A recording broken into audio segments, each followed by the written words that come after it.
Hey everyone, and welcome to another episode of Captain Hunter's Podcast, the podcast that is dedicated towards building the bridge between the police and the communities that they serve. Thank you so much in anticipation of you liking, subscribing, and sharing to this podcast. If it's your first time coming here, thank you so much for tuning in. I hope that you will continue to tune in, catch up on the past episodes, and like, subscribe, and share so that you can get notifications about future episodes. Remember that you can help to support this podcast. It does cost me a little bit to publish these episodes. So the podcast can be supported through PayPal, Cash App, and Venmo, or you can go on over to the Patreon page, Captain Hunter's Podcast on Patreon. Go over there and support for $1 an episode or $5 a month or whatever you can do would be greatly appreciated in order to help support the podcast going forward. We're going to jump right into it. We're going to talk about monthly wrap up. Yes, it's the month of March. Talk about the major stories that occurred from the month of February. So if you listen to my episodes with Miss Liana Perez, we talked about civilian oversight boards, and we're going to continue with that frame of mind, and we're going to look at the city of Phoenix. Now, the city of Phoenix has had some problems for going on for some time now. The city of Phoenix has one of the largest, if not the largest, cases of or incidences of police officers and them killing their citizens. I know that's a harsh way of putting it, but it's an unfortunate truth. And so in response to this, and also if you remember from a few months ago, there was a situation in which the little girl had taken a doll from a dollar store. Someone calls the police on the family. The police respond, perform a motor vehicle stop the family in a housing complex, and guns are drawn, lives are threatened, babies are ripped out of arms, and all this kind of crazy kind of nonsense. Police officers are repeatedly swearing. And so in response to that particular incident, in response to numerous other complaints that have been going on, the city of Phoenix has finally passed, their legislature, their governing body has finally passed a resolution to approve a city oversight board. It was passed by a 5-4. The council approved the Office of Accountability and Transparency. It will become a new department, and they will have a community review board and a unit dedicated to monitoring and investigating police complaints. So it is obvious to me, and this is my own speculation, that the citizens out there do not have any type of faith in the internal affairs process, in the monitoring, governing process of the City of Phoenix Police Department in themselves. So they're going to create their own civilian review board that will have their own governing and investigatory powers. Of course, the police union is against this. They are skeptical about the board's power and their political agenda. So that's what's going to be going on in the city of Phoenix. So we're going to keep an eye out on that. Keeping with the same theme, in Oakland, Police Department has just fired their civilian review board has just fired their chief, who was hired 3 years ago, Ann Kirkpatrick. So they fire her without cause. So apparently their civilian review board out there, who had very broad powers as well, very unhappy with their relationship between the police and the public. The review board out there said, we're going to fire her, and did not give her any cause. The mayor had to sign off on it. So apparently he did, or she did, firing approval from Mayor Libby Schaff, who hired the chief 3 years ago. Moments after the commission's vote, Schaff phoned the chief to inform her that she was out of a job. So this is the power that sometimes civilian review boards do have.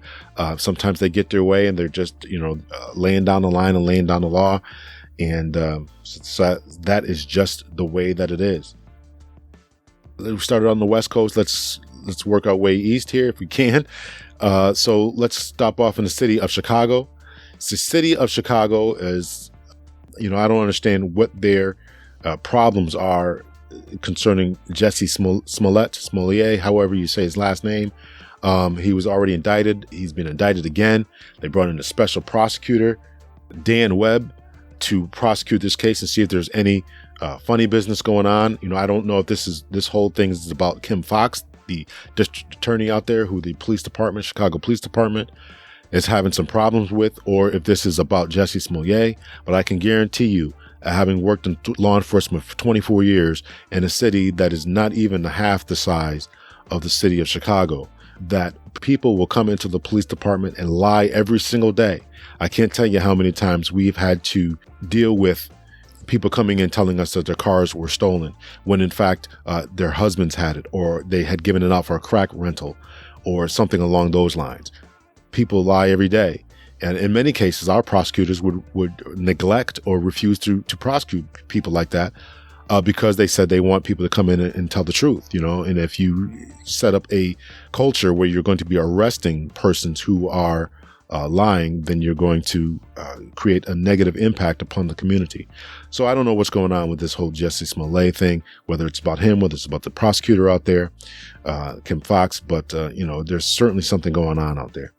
Special Prosecutor Dan Webb, I'm reading from the apnews.com right now. Special Prosecutor Dan Webb said in a statement that Smollet faces 6 felony counts of disorderly conduct stemming from 4 separate false reports he gave to police. I have no doubt that Jussie Smollet went to the police department and lied. I have no doubt in my mind that he staged this incident in order to grab attention for himself or to bring attention to MAGA people. I don't know what his motivations were, but I have no doubt that he was not telling the truth. And his reasons for doing this, whatever they are reprehensible. He wasted the Chicago Police Department's time, energy, and resources. I think he probably should have compensated a little bit. The city of Chicago is suing him to get this money back for an overtime that they spent doing it, investigating his nonsense. I don't think that, I don't think that anything good and positive is going to come out of sending this guy to jail. It's ridiculous. Calling a special prosecutor, you got to pay for it. For what? Because this man lied? People lie every day. Absolutely, absolutely ridiculous. Absolutely ridiculous. Write me back. Let me know what you think and why you think that Smollet is being persecuted. What's going on out there? And let me just give you another story and what Chicago Police Department out there should be focused on. And this is coming from the Chicago Sun-Times. So all that's going on out there in the city of Chicago. Chicago is in Cook County. That's the Cook County. Cook County is the name of the county. That's where the Kim Foxx is the head prosecutor out there. So they have a $14 million settlement proposed in lawsuit over Cook County inmates masturbating in front of female public defenders. A $14 million legal settlement is being proposed by attorneys for Cook County public defenders and law clerks whose class action lawsuit claims that they were subjected to a hostile work environment in which inmates were masturbating in front of them. So the Cook County office out there, inmates were masturbating in front of these female public defenders and clerks. The officials out there didn't act swift enough, didn't act fast enough, if they acted at all, in order to stop this nonsense. And now Cook County is going to have to pay $14 million. So all this craziness that's going on, the murders that are going on in Chicago, the gang violence, all this craziness that's going on, all this real stuff that's going on, $14 million has got to come out of the budget. And the city of Chicago Police Department and others want to prosecute Jussie Smollet. Prosecute him and probably, in my opinion, persecute Kim Foxx. Absolutely ridiculous. We got to stop this kind of nonsense. Continuing on in the Midwest, we all know about the unfortunate situation going on in Milwaukee, where 5 persons were killed by a crazed, allegedly gunman who was having some kind of work difficulties and decided to take the gun to work and shoot fellow employees, kill them.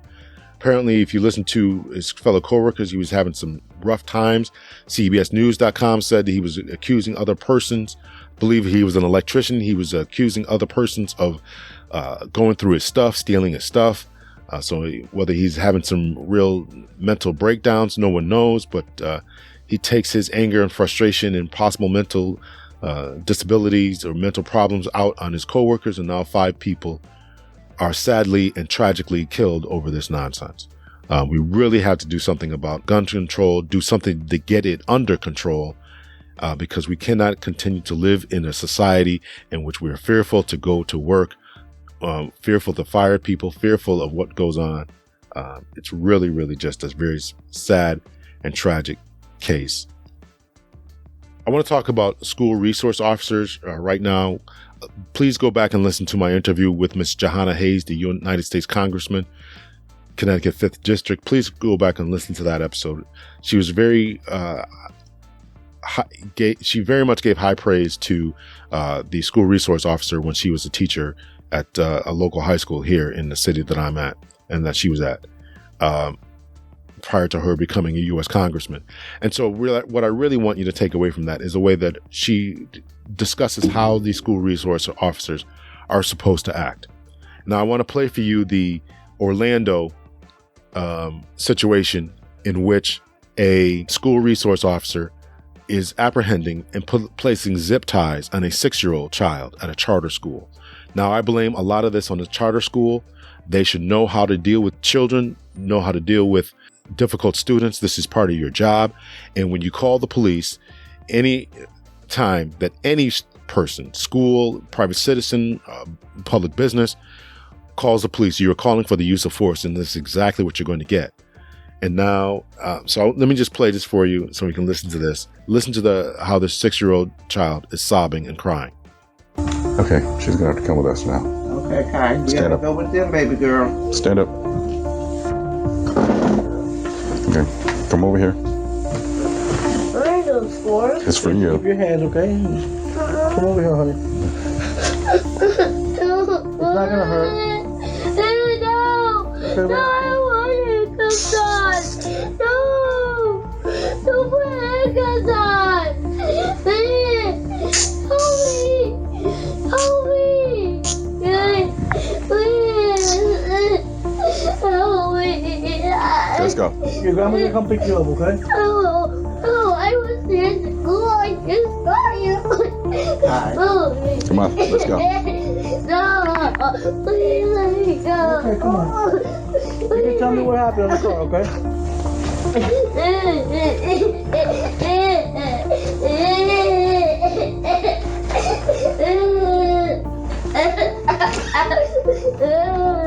I don't want to go to the police car.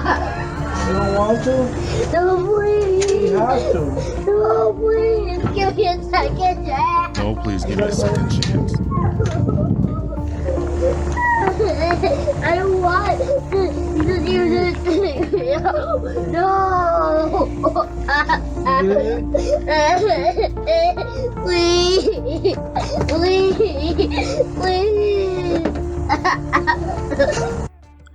I hope that really touched your heart, touched your mind, and so that you can really get an understanding about what was going on at that situation. And to the officer and to any other officer, I would say, why not give this child a second chance? Why not turn around to this child and say, hey, listen, why should I give you another chance? Right? Try to reason with this child. I know she is 6 at the time, but try to reason with this child and try to declare why you feel that this is in her best interest, or what we're going to do in order to come to a resolution. Why should I give you a second chance? And there's got to be some other type of resolution. There's got to be some type of other solution rather than arresting and placing these children into the school to prison pipeline. And this is just another case of it going wrong. And in this particular case, it's my understanding that they fired this officer. I do not agree with him being fired. This is what you called for. This is what they trained for. So we have to change the training in this situation. Have more compassionate, empathetic school resource officers who are able to de-escalate situations, who understand the situation, who can call a parent, who can call a grandparent, who can talk to these kids and get through to them. We have to be able to do that. And so until we change the culture in the training of the police officers and bring more empathetic police officers into the schools, this is what we're going to get. This is what we're going to get. We have to balance the safety of the schools, i.e. school shooters, with the safety of the schools in their psyches in not traumatizing these kids for life, right? What parent is going to look at a video like that, which you can watch on YouTube? That's where I got the video from YouTube. What parent is going to watch that and then feel safe enough to call the police when they need it? Absolutely ridiculous. So let me just read a little bit from this particular story. This is coming from the New York Times. Kyla Roll, that's her name. She's 6. She did not understand what the police officers were doing. This arrest took place back in September. The arrests already had prompted fierce criticism of the rough treatment of young children by law enforcement. The officer, Dennis Turner, who also arrested a 6-year-old boy in a separate episode on the same day, was terminated from his job in September. So this is the same guy who arrested the other 6-year-old. Jeez, But the distressing footage renews criticism this week, with some saying the arrest constituted child abuse. I don't know about all that. It was heartbreaking to watch the 6-year-old girl pleading for help and asking for a second chance as she was being arrested, Randolph Bracey, a Florida state senator, said in his statement. The trauma this caused Kaya and her family is something nobody should ever have to go through. After Kaya's arrest, the Florida State Representative Bracey introduced a bill last year that would bar officers from arresting on anyone under the age of 12. He said in a statement that it was shocking that no existing law prevented this unnecessary response to childhood misbehavior. Chief Orlando Rolón of the Orlando Police Department said in a statement that the arrest compromised trust between the community and police officers. He said he had taken steps to prevent similar arrests in the future, including requiring a deputy chief's approval before a child under the age of 12 is arrested. The Orlando Police Department, which I'm assuming is a very large police department, you got to go all the way up to the deputy chief. They got to make a call to a deputy chief to see if someone's arrested. You can't trust a sergeant. For those who don't know the hierarchy of police departments, the next, it goes officer, then sergeant, then usually it's lieutenant, a captain. Some people have majors after that, and then deputy chief. So maybe the major is the deputy chiefs in some departments, whatever. It's hard to believe that nowhere along that chain of command, nobody has the wisdom to make that decision that this little girl should not be arrested, or anyone under the age of 12 should not be arrested. As a grandfather myself, I understand how traumatic this incident was for the children and everyone involved. Officer Turner was working as a school resource officer at the Lucius and Emma Nixon Academy, a charter school that serves students from kindergarten through 5th grade, when he arrested the children in September. Right, because this same guy arrested somebody else, another 6-year-old. He was fired for that. He had been reassigned to the Reserve Officer Program, which is made up of retired officers. Officer Turner had served on the police force for 23 years and retired in June of 2018. He could not be reached for a comment. A lawyer for the school said the officer arrested the children despite the principal's request that he not do so. At the time, the police department required officers to get a supervisor's approval when arresting anyone under the age of 12. Officer Turner failed to do so.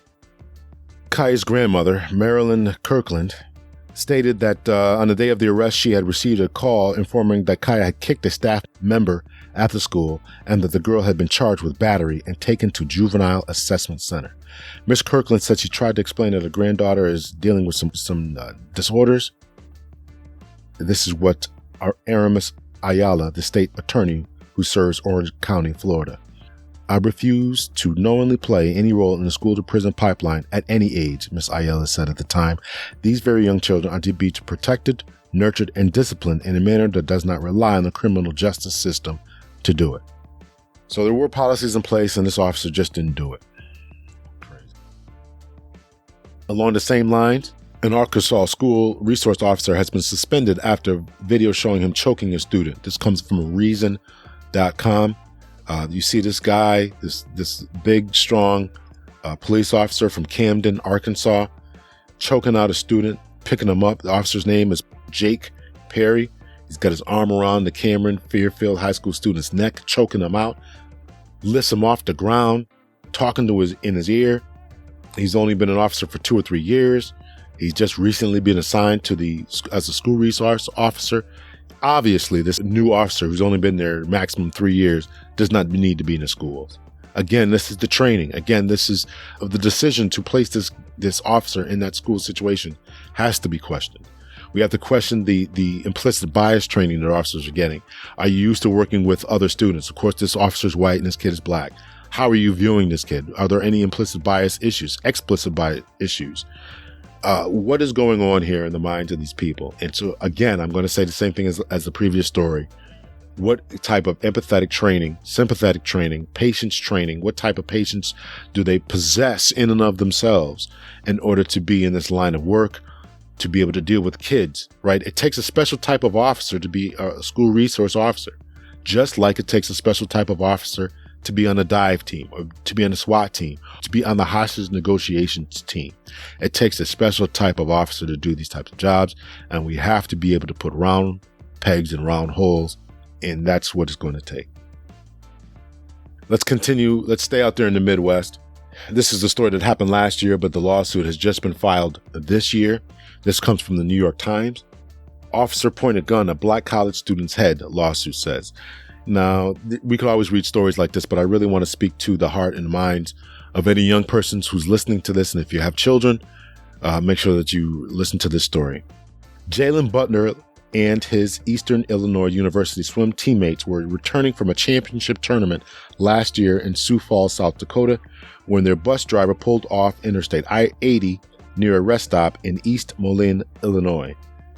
Shortly after 8 p.m., Mr. Butler, he was then 19, got out of the bus, which was headed to Charleston, Illinois, to snap a selfie in front of the Buckle Up, It's the Law road sign. He was walking back to the bus when several law enforcement vehicles with their lights flashing pulled up, and officers appeared with their guns drawn and pointed at him, according to court records. Mr. Butler, who was the only black student among the more than 30 on the bus, was surprised and confused, but knew what to do, court records said. He instantly stopped, put his hands up, dropped his cell phones that was in his hand, and dropped to his knees. So this kid, 19 years old, had obviously been schooled about how to handle any type of interaction like this. He got the cell phone out of his hand, and he then dropped to his knees and complied and did not resist. The school bus driver and the coaches came over to his defense, said, this kid's with us. They still placed him in the back of the car, ran the warrant checks and all that kind of stuff, then took the handcuffs off, and then obviously he was released. This is what some of the court records are showing. At least one officer had his knee pushed in Mr. Butler's back, and another was pressing down on his neck. Court records show one officer pressed his handguns to Mr. Butler's forehead and warned that if Mr. Butler kept moving, the officer would blow his head off.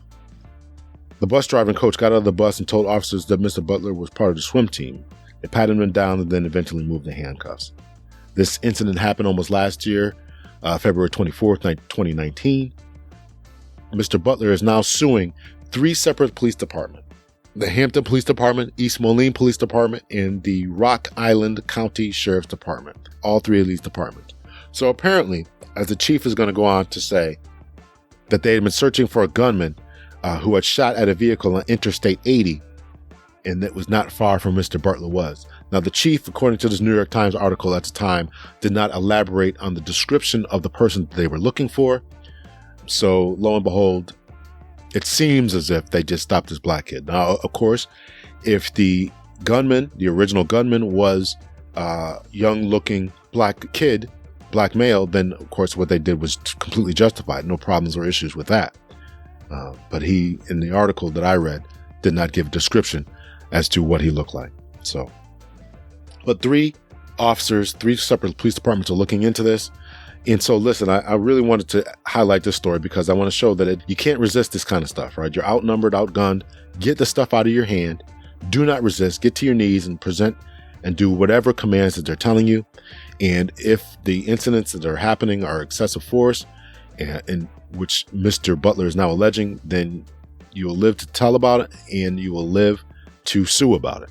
So if there's anything bright about that particular story, then that would be it. Going back to this idea of school resource officers being empathetic, as school resource officers, another one is in hot water over threatening to shoot a student who was trying to leave campus.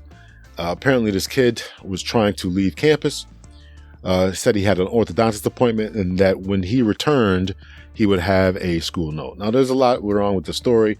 Yes, the police officer was wrong for threatening to shoot him over someone trying to leave school. Or actually, that wasn't even that. The officer was not going to shoot the kid because he was trying to leave the school.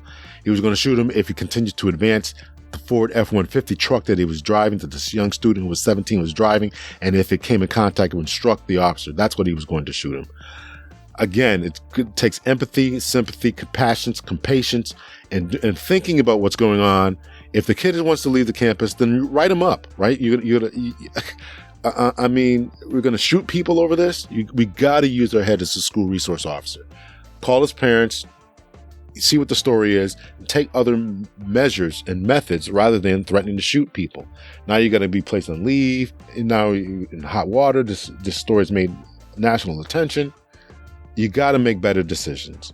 The school resource officer employed by the Pasco County Sheriff's Office in school, and a school discipline assistant told him he couldn't leave the campus. This happened in Newport Richey, Florida. This actually happened in December 17th, but the video has just surfaced for this incident in February. The boy told the adults that he had an excused absence and would return later in the day with a note. After arguing for several minutes, he tried to pull his gray Ford F-150 around the golf cart to leave. So the officer and the school assistant were in his golf cart. "You're going to get shot. You come another effing foot closer to me," the deputy said. "You run into me, you'll get effing shot." School resource officers out there, if you're listening, please use some discretion. Get out of the way. There's no need for it. Write the kid up, suspend them, expel them. There's other methods besides doing this kind of stuff. We can't get caught up in this machismo, I'm in charge, you're going to respect my authority kind of thinking. So what has this done? What is this going to do? The school suspended the kid, then the River Ridge High School expelled him permanently. Now, listen, I gotta agree that this kid was wrong on so many different fronts. You should not have scheduled the orthodontist appointment for the middle of the day like that. You should have had a note before. Should have been more patient. So there's a lot of culpability and responsibility that has to be placed on the parents as well as the child. However, we as school resource officers, you got to come together. Remember, the point and the purpose of this podcast is about bridging that divide, and both sides have to meet each other's halfway. And in this circumstance, the parents and the children have to make better decisions, right? The 17-year-old kid has to make better decisions. You got to have the orthodontist note prior, or make the appointment for later in the day, and the officer in this case has to make better decisions. So there's been a lot of criminal justice reforms, criminal justice debate going on across the country. And one of the biggest parts of that is the bail reformers. I want to read to you just a little bit from The Intercept. The Intercept, this article about The Intercept is about the bail reforms that have taken place in New York City. And just as many people, as many advocacy groups, civil rights activists, progressive groups are trying to enhance more criminal justice reforms. There are many groups who are fighting against that and do not believe in that. So this opinion that many people have, many people are against it. Reform advocates have taken the opportunity to pass a historic raft of criminal justice reform. Some of the reforms are money bail was eliminated for most, though not all, defendants. A host of minor offenses would now result in a notice to appear in court rather than an arrest. And a long-standing imbalance allowed prosecutors to withhold their evidence against a defendant until the day of trial was righted. Passed last spring, these reforms were set to go into effect January 1st. In the meantime, the coalition that helped push through last year's reforms, which are community activists, public defense lawyers, civil libertarians, set their sights on what they want to accomplish in the new year to keep the momentum going. Repeal the law that insulates police conduct from public scrutiny. Reduce the use of solitary confinement, and open a legal avenue for people to challenge their wrongful convictions when exculpatory evidence comes to light. Most of all, the reform advocates were eager to make sure that beyond the letter of the law, the underlying spirit of the reforms took hold. But these are under threat as there's many pushback from many groups who do not want to see these reforms go through. So this is something we really, really have to keep an eye on. This is pushback coming from the city of New York. They don't want them to go through. So check that article out in The Intercept. Really, really interesting article. The name of the article is The Backlash. Police, prosecutors, and Republicans are looking to undo a criminal justice reform in New York. For all you political enthusiasts out there, we all know that President Trump has pardoned former Governor Rod Blagojevich. I don't even know how to say this guy's name. Is it Rod or Ron? Rod Blagojevich. It looks like Blagojevich, but I think it's actually pronounced Blagojevich. So this guy was sentenced to 14 years for corruption, trying to sell a Senate seat. And sentenced to 14 years. He served 8, and now President Trump has pardoned him. In addition, President Trump has also pardoned former New York Police Commissioner, which is their chief of police, Bernie Kerik, Carrick served 3 years in federal prison for charges including tax fraud and lying to officials. Good thing he's not in Chicago, right? Lying to people. He was nominated to the Homeland Secretary by President George W. Bush, but he withdrew his nomination, withdrew his name from consideration because of his problems with the law. So he served 3 years, and including amongst the numerous people that President Trump has just pardoned concerning these two politicians and the former New York police commissioner. If you listen to my episode concerning the school mascots and the use of Native American mascots, you realize that this is a very controversial topic. So I want to thank, and you know exactly who you are, for sending this article to me. You sent this article to me, so I wanted to make sure that I mention it. And apparently the article goes on to state that the state of Illinois is going to crack down, or is introducing a bill that would help to eliminate the use of school mascots. Very interesting bill that they're actually proposing. If the schools, here's some of the caveats to the bill that they're introducing. If any school wants to use a school mascot, they would need to receive written permission from a tribe within 500 miles of the school. And that written permission would have to be renewed every 5 years. Conduct a school-wide program on Native American culture at least twice a year. Offer a course on Native American contributions to society. File an annual report with the state on the academic programs they offer about Native Americans. Schools that fail to comply with the ban would be ineligible to participate in any playoffs, according to the text of the bill. So these are some of the measures that these state legislatures are using. So it's good that they are listening, that the legislative body of the state of Illinois and many other states are listening, despite the fact that many other civilians are not listening. It's good that the legislatures are listening. So thank you for sending me that story. So let me just wrap this up with something that was really long overdue, and that is the fact that the House has finally passed a bill which needs to now go to the Senate and then to the president's office, so it's still a little bit of ways off, concerning the lynching bill called the Emmett Till bill. This comes from Newsweek magazine. 4 lawmakers vote against House bill to make lynching federal hate crime. They cite government overreach. Historic legislation would make lynching a federal hate crime passed by the House by near unanimous consent. 4 representatives are withholding. I'm going to read their names. 3 Republicans, Ted Yoho of Florida, Louis Gohmert of Texas, and Tom Massey of Kentucky. Justin Amash is the lone independent, although he used to be a Republican. Those are the 4 who voted against the bill. 16 members of Congress, or the House of Representatives, refused to vote on this. Republicans accuse the legislation of being an overreach by the federal government, encroaching on states' rights. There's that term again, states' rights.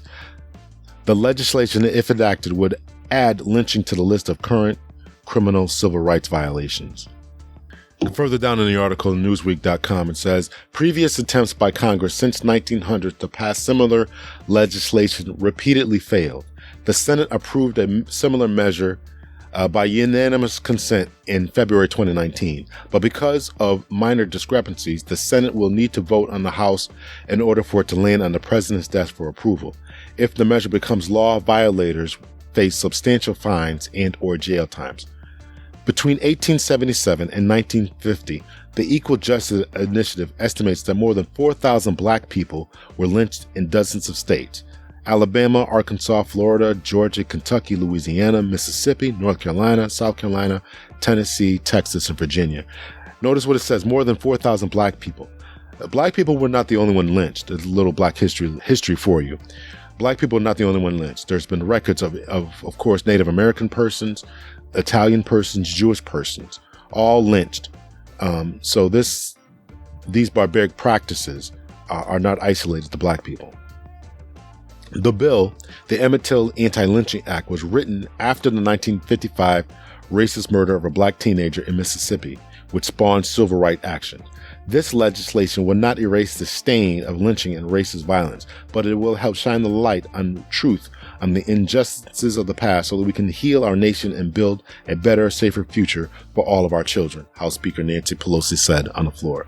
So this idea that, we can't get this stuff, they've been trying since 1900 to pass this type of bills. So it's really just inexcusable that this kind of stuff continues to go on and we can't get anything passed. Continuing with that same line, another friend of mine sent me this, so I want to thank you for that. From femoid.com, FEMOID.com. The name of the article is Strange Fruit When Women Lied and Men Died.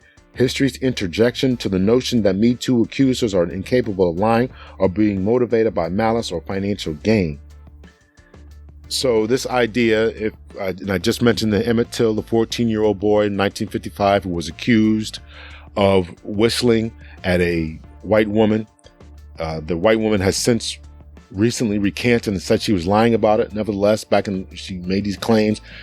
Till was dragged out of his home, beaten, lynched, had a large object tied to him, thrown to the bottom of a river.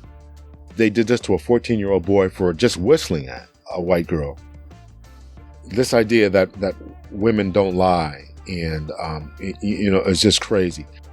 So let's just tie it into this whole Me Too movement of Harvey Weinstein, Bill Cosby, and all this kind of crazy stuff. We talked about the Gayle King situation, Harvey Weinstein, and all this kind of stuff. His recent conviction. People in the Me Too movement, and just because you're a lady, a female, a woman, does not mean that they are incapable of lying. We have to follow the evidence. Of course, women lie. And I say that with all due respect to women, to those who are dealing with struggles or issues or dealing with sexual harassment. You should not have to go to work and be sexually harassed. You should not have to sleep your way to the top. This is craziness. I have a daughter, I have a wife, I have a mother, and I don't want any of them or any friends or cousins to have to deal with any kind of brutality or violence or sexual favors in order to get things done. In order to move up the ranks or move the chain of command. So I'm glad that they passed this bill. I'm sure that the Senate will sign off on it, and I'm sure that the president will sign it. So that's where we are. So I think that those are the major stories. Of course, Harvey Weinstein was convicted of rape, particularly one that was in rape in the third degree at a New York hotel back in 2013. He can get 4 years for that. So I'm curious as to what you all thoughts are on Harvey Weinstein's conviction. We all know about the tragic death of Kobe Bryant. We all know that the Lisa Leslie Gayle King interview. I commented about that before. I think that's on Instagram. So it's just been crazy month, crazy last 2 months. And let me just briefly talk about this Gayle King incident one more time. The only reason I'm bringing this up is because Snoop Dogg ended up apologizing, going on the Jada Pinkett show, the Red Table Talk, or whatever that show is called, talking about it, apologizing, and talking about how men and women ought to interact and be civil and cordial towards each other, which I completely agree, and completely agree that the way that Snoop Dogg talked about Gayle King was completely wrong, called her out of her name and all that kind of stuff. But I also do believe heavily that Gayle King, Oprah Winfrey ought to give some type of apology for the way that they have gone after and targeted black men. Russell Simmons, Michael Jackson, R. Kelly, Lieutenant Governor of Virginia, Justin Fairfax, who has just about been vindicated. We now know that the woman in his case, was lying. Read up about that if you're not familiar with that particular case. It was just about the time that the lieutenant governor was going to look like he was going to take power away from the current governor because of the blackface scandal that governor had at the time. He had posed in blackface for his medical school yearbook. It now resurfaced fairly recently. Looked like they were going to try to pressure him to step down from his governorship. And this time, Lieutenant Governor Justin Fairfax, who was a black man, was going to take over. Of course, many people, we can only assume that they did not want him to take power because he's a black man. So a woman came out against him, and another woman came out against him, saying that he had raped them back when they were in college. And then once they pressed her about it, then she refused to answer. She refused to go to the criminal courts to justices and district attorneys in 2 different states, in Massachusetts and in North Carolina, where the 2 events allegedly happened. But 2 separate ladies, and neither one of them wanted to go to the prosecutors there. And because of that, the cases were end up dropped. But both women did say that they would testify before a political committee, but not a criminal justice committee, right? You don't want him arrested, but you'll testify in order to shame him, in order to embarrass him, and make sure that he does not ascend to the governorship of the state of Virginia. Very, very peculiar. So that's what's going on. So Gayle King, Oprah Winfrey go after these men, Justin Fairfax, R. Kelly, Michael Jackson, but they don't go after Harvey Weinstein. They don't go after Charlie Rose, who Gayle King worked with. Don't go after, and don't have any documentaries or docuseries about Matt Lauer from NBC News. So it's just been crazy. It's just been crazy. This is why so many people, including myself, are so angry about the situation. Yes, Snoop Dogg was wrong. He should have apologized. But we also needed apologies from these ladies who have an obligation, I think, and I believe, and this is to our detriment, that we think that when people who have a certain understanding of the injustices that have been done against us would not gang up on those injustices. But if you're going to be fair and equitable in your treatment of accusers of rape, then be fair and equitable in your accusers. And they have not done that. And so they deserved to be called out for that. So shame on them for that. So that's it, ladies and gentlemen. That's the monthly wrap up. If you have any stories that you want me to go over for the month of March, make sure you send me those stories, cptlhunter@gmail.com. That's my email. So email me the stories if you're on my Facebook, or you can text it to me, message it to me, DM me. I'm on Instagram, CPTLHunter, Twitter, CPTLHunter, Facebook, Captain Hunter's Podcast on Facebook. Please support the show, Patreon, Venmo, PayPal, Cash App. Until next time, ladies and gentlemen, much love and peace.